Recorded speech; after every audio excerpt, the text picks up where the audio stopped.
आप सबका बहुत बहुत स्वागत है आपके अपने ही एकमात्र सत्य प्रमाणित और प्रायोगिक चैनल पे, जहाँ पे आपको पुख्ता गारंटी के साथ 100% सच सच और जिसे ब्रह्मांड की कोई भी ताकत नकार नहीं सकती। यूँ समझ लीजिए विज्ञान भी वहाँ पे मजबूर है मानने के लिए, क्योंकि विज्ञान की नज़र से भी मैं सिद्ध कर सकता हूँ और अध्यात्म की नज़र से भी मैं सिद्ध कर सकता हूँ। अध्यात्म में हम भगवान शिव कहते हैं, जो परम और अनंत ऊर्जा है उसे विज्ञान जो है ऊर्जा, एनर्जी, फ्रीक्वेंसी, वाइब्रेशन के नाम से इस पैरामीटर से जानता है। तो मैं आपको बताऊंगा एक ऐसा आयाम, एक ऐसा पैरामीटर जो होते हुए भी आपके अनुभव से परे है।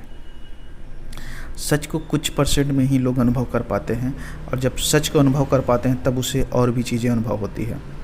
अर्थात जिन्होंने सत्य को जाना है, सत्य को साक्षात्कार किया है, तो उसी व्यक्ति को जो दूसरा आयाम है, मृत्यु का आयाम है और समय का आयाम है, उसी को ही अनुभव हो सकता है और वह समय में पूर्ण रूप से सिद्धि प्राप्त कर सकता है।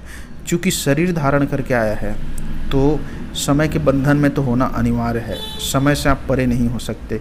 यूँ समझ लीजिए कि मछली को जल में रहना अनिवार्य है, जल से परे मछली की कल्पना नहीं की जा सकती। तो जब तक आपका शरीर है, स्थूल शरीर है, तब तक आप समय के बंधन में तो रहेंगे ही, लेकिन समय को आप सिद्ध कर सकते हैं, जिसे महारत सिद्धि या फिर एक्सपर्ट, जिससे कि समय आपको बंधन में नहीं डालेगा, यहाँ तक कि इतना फ्रीक छोड़ देगा, इतना मुक्त कर देगा कि आप चाहे तो पूर्ण रूप से अपनी मृत्यु को भी अपने हिसाब से निर्धारित करेंगे, जिसे परम मोक्ष, परम गति कहते हैं। वो भी तब जब आपकी इच्छा होगा जाने की, तभी आप जाएंगे। तब तक आपको समय जो है बिल्कुल आपके लिए बंधन खोल के रख देगा। प्रकृति, जिस प्रकार हर एक देश में एक कानून चलता है, संविधान चलता है, वैसे प्रकृति का भी संविधान है, महाकाल का भी संविधान है, शिव का भी एक संविधान चलता है। जो संपूर्ण ब्रह्मांड है, अनंत है, उसका एक संविधान है। संविधान का संरक्षक, मेन मालिक भगवान शिव है, सत्य है, सत्पुरुष है, और उसके दूत है, जिसे हम मृत्यु के देवता और जल के देवता तरह तरह के नाम से जानते हैं, 33 कोटि देवी देवता के नाम से। वो सब अलग अलग कार्यों को करते हैं।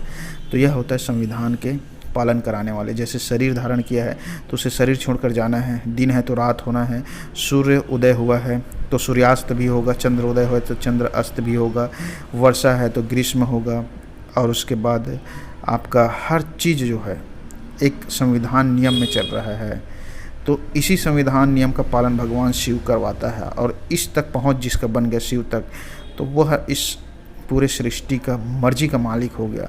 वह जब चाहेगा तब जाएगा। वहीं पे मैं आपको बता रहा हूँ समय का आयाम को सिद्ध करना।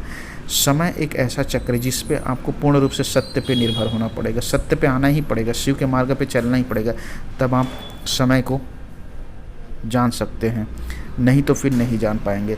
तो समय की सिद्धि के लिए सत्य का पालन करना अनिवार्य है, सत्य के मार्ग पे चलना अनिवार्य है, तब समय की सिद्धि होगी पूरी।